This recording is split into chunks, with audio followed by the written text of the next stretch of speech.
Good morning, you all. Happy Monday. So, for those of you who don't know, um, the anthology that I am in is officially on pre order, and you can go get your copy today. If you're looking for really awesome fantasy paranormal stories, if you like dark fairy tales, if you like romance, I'm telling you what, you need to get a copy of Dance with Darkness. It includes 12 stories by 12 different authors, including Ray Hendricks, the best selling fantasy and adult author. Um, Yours truly, obviously. And I am incredibly proud of Exalted Anomaly. So, for my fans specifically, if you're looking for a new story that you haven't gotten anything from me in a while and you need a dose of Marie, you need to be reading Exalted Anomaly and introduce yourself to my beautiful creation that is Eulalia Devuin and Auxilius of Umbra. That being said, I am actually on here today not to talk about the book so much, but more to give you guys another little story time. And I think that we're going to go with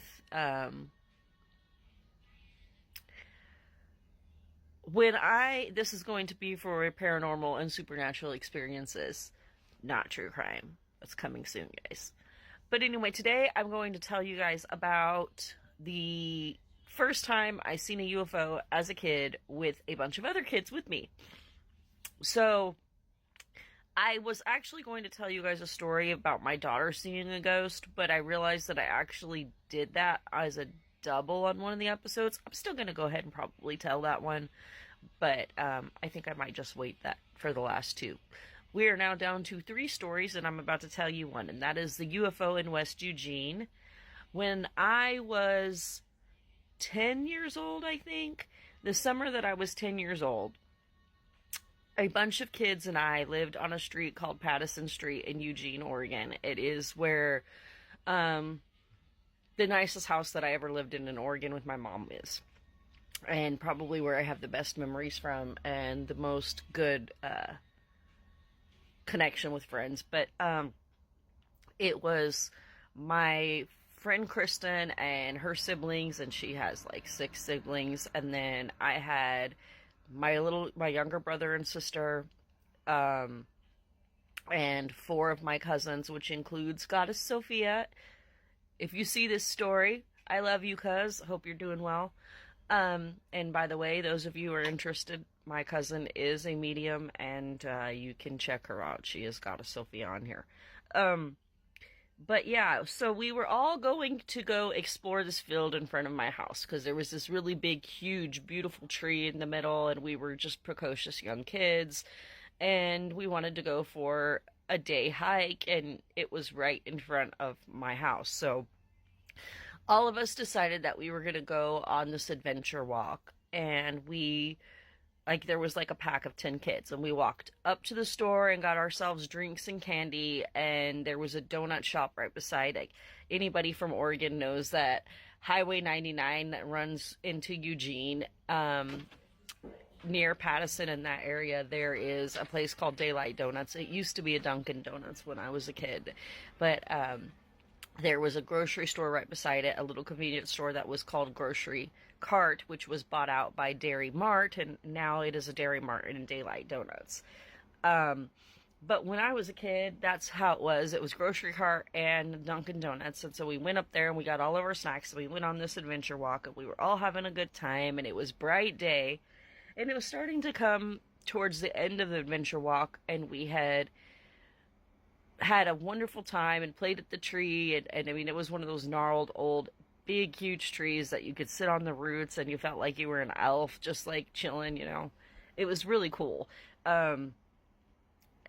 It's gone now because they completely leveled that field and turned it into a neighborhood, but I wish I had pictures of that tree from that day because it was just the coolest thing. It was like something out of Lord of the Rings. And so we had done that, had our picnic on that tree and on those roots, and came back, and we were all walking together.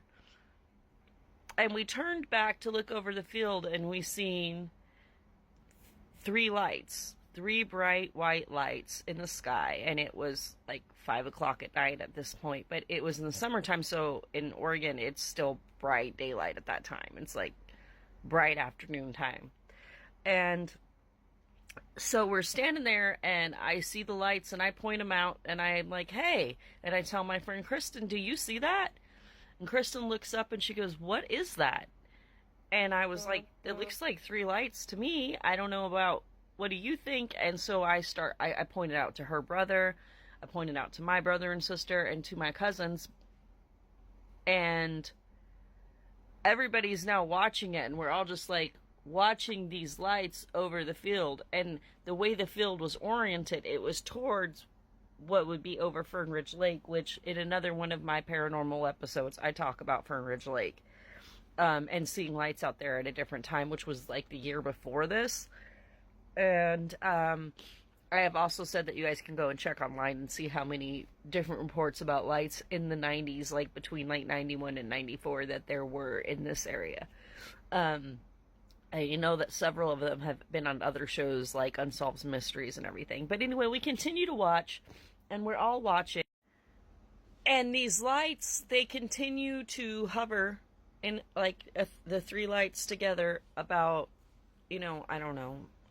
I was a kid, so I'm going to guesstimate that it was like 40 feet up from the ground. And they were just hovering there. And we watch, and they continue to hover there for like 5 minutes, and then all of a sudden, they don't start moving, they just vanish. They just, right in front of all of our eyes, they're there, they hover, we all talk about seeing them. We all can't make sense of this as kids, and we're watching it, and it just vanishes. Like, there and gone. And, that was when I really stopped questioning whether or not what I had seen the year before was just in my imagination, because a group of 10 other people my age had seen it.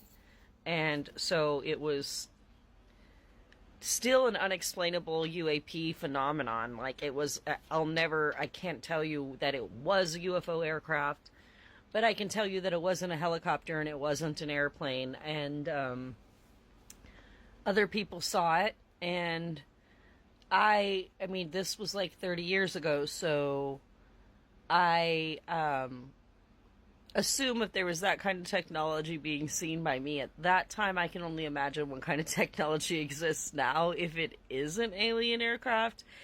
But, the military-industrial complex is a very real thing. For all I know, it could have been some kind of thing like that. And you never know with scientific discovery and technological advances what might be out there, which is the reason why that I do believe in things like the Jews.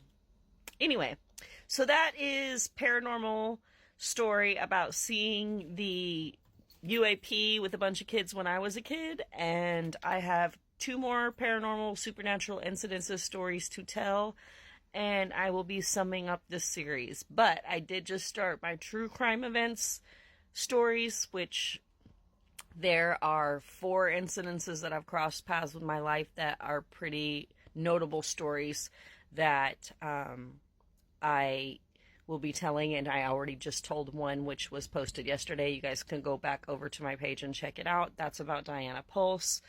And I will be sharing a few more stories about that as we come closer to spooky season.